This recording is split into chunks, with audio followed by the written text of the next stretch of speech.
Manajemen kurikulum dan pembelajaran. Manajemen berasal dari kata to manage yang memiliki arti yaitu mengelola. Pengelolaan dilakukan melalui adanya proses dan juga dikelola berdasarkan urutan serta fungsinya. Manajemen adalah melakukan pengelolaan sumber daya yang dimiliki oleh sekolah atau organisasi yang diantaranya adalah manusia, uang, metode, material, mesin, dan pemasaran yang dilakukan dengan sistematis dalam suatu proses.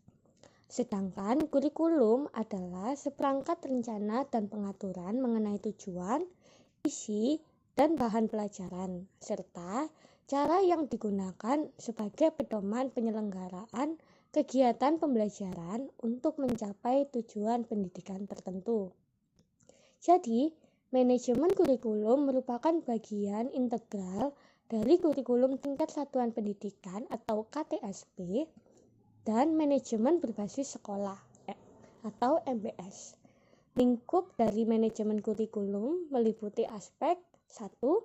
Perencanaan kurikulum, 2. Pelaksanaan pembelajaran, yang ketiga penilaian dan evaluasi pembelajaran, 4. Ketersediaan dan penggunaan bahan ajar, 5. Implementasi manajemen kurikulum dan pembelajaran dapat menunjang tercapainya visi misi dan tujuan sekolah. 6. Monitoring dan evaluasi manajemen kurikulum dan pembelajaran.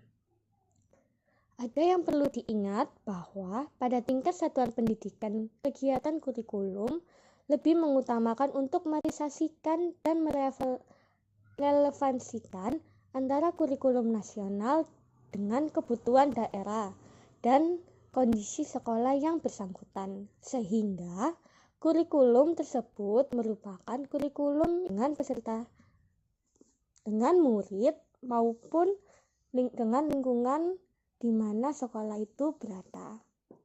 Seperti yang disampaikan di awal, KTSP adalah kurikulum operasional yang disusun dan dilaksanakan oleh masing-masing satuan pendidikan. Dan untuk saat ini Indonesia memakai kurikulum merdeka. Kurikulum yang fleksibel sekaligus berfokus pada materi esensial dan pengembangan karakter serta kompetensi murid. Karakteristik dari kurikulum ini adalah yang pertama, pembelajaran berbasis proyek yang bertujuan untuk mengembangkan soft skill dan karakter profil Pancasila. Yang kedua, fokus pada materi esensial sehingga ada waktu cukup untuk pembelajaran yang mendalam bagi kompetensi dasar seperti literasi dan numerasi. Kemudian fleksibilitas bagi guru untuk melakukan pembelajaran yang terdiferensiasi sesuai dengan kemampuan murid dan melakukan penyesuaian. Perencanaan kurikulum. Perencanaan kurikulum merupakan langkah awal sekolah untuk menetapkan apa yang akan diajarkan kepada murid-murid nantinya.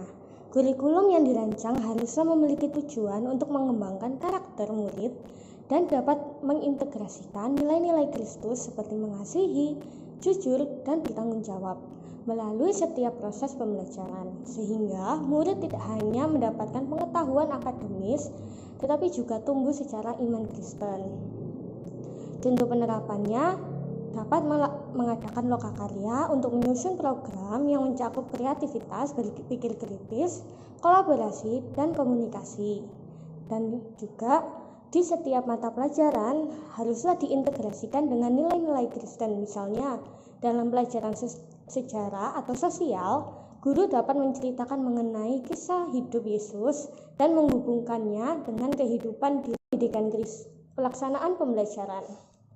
Dalam pendidikan Kristen, guru berperan sebagai teladan iman bagi murid.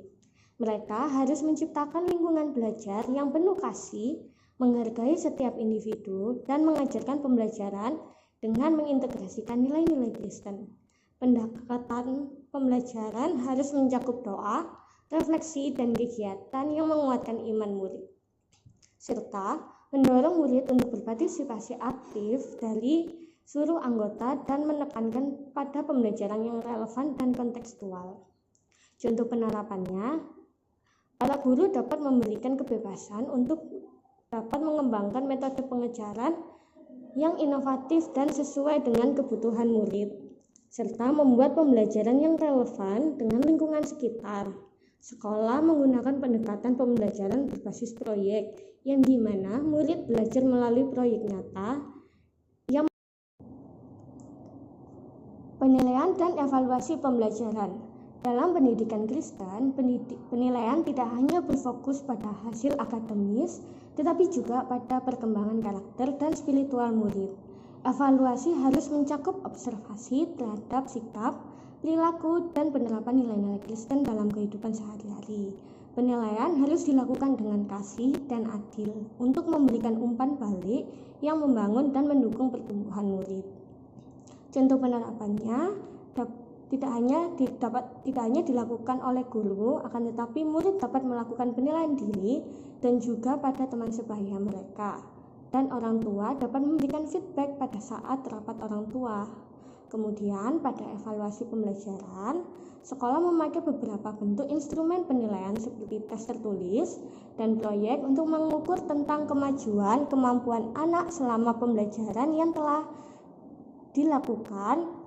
Selain nilai akademis, laporan perkembangan murid juga mencakup nilai terhadap karakter mereka, seperti kejujuran, kerendahan hati, bertanggung jawab, dan etika terhadap orang sekitar.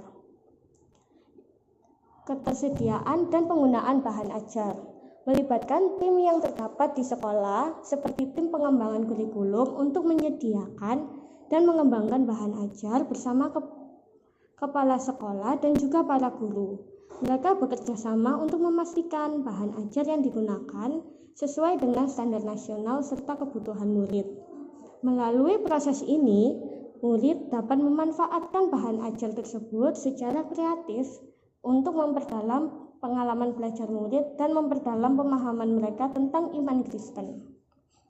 Dan contoh penerapannya, sekolah dapat menyediakan bahan ajar yang mendukung pengajaran nilai-nilai Kristen seperti Alkitab, buku cerita rohani, dan modul pembelajaran yang berbasis pembelajaran Kristen. Guru menggunakan bahan ajar ini di dalam berbagai kegiatan kelas. Misalnya menggunakan cerita dari salah satu tokoh Alkitab dalam pelajaran bahasa untuk mengajarkan tentang nilai moral dan etika. Implementasi manajemen kurikulum dan pembelajaran. Manajemen kurikulum dan pembelajaran harus selaras dengan visi, misi, dan tujuan sekolah yang berlandaskan nilai-nilai Kristen. Visi sekolah mungkin mencakup menciptakan generasi yang cerdas dan penuh kasih. Sementara misinya berfokus pada pengembangan akademis, pengembangan iman Kristen, dan karakter murid. Implementasi manajemen harus memastikan bahwa semua kegiatan dan program pendidikan diarahkan untuk mencapai visi misi ini dengan menanamkan nilai-nilai Kristen dalam setiap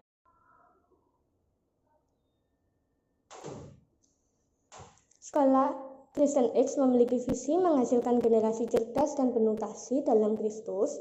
Misi sekolah adalah mendidik murid secara holistik dengan dasar iman Kristen. Seluruh kegiatan sekolah, mulai dari kurikulum, kegiatan ekstrakurikuler, hingga program pelayanan masyarakat, dirancang untuk mencapai visi dan misi ini. Setiap semester, sekolah menyelenggarakan retret rohani untuk murid dan guru sebagai bagian dari pengembangan iman Kristen. Monitoring dan evaluasi manajemen kurikulum dan pembelajaran dilakukan secara berkala dan melibatkan partisipasi aktif dari kepala sekolah, guru, dan tim pengembangan kurikulum. Tidak hanya itu, sekolah penting untuk melakukan rapat komite sekolah. Melalui hal tersebut membuat sekolah mengetahui untuk memahami apa yang menjadi kemajuan yang telah dicapai dan juga tantangan yang akan dihadapi murid, dan dapat sekolah Kristen memiliki anak. Evaluasi dapat dilakukan melalui observasi kelas, survei kepuasan siswa dan orang tua, serta rapat evaluasi dengan guru. Hasil evaluasi ini digunakan untuk melakukan perbaikan berkelanjutan seperti menyesuaikan metode pengajaran atau penambahkan bahan ajar yang baru.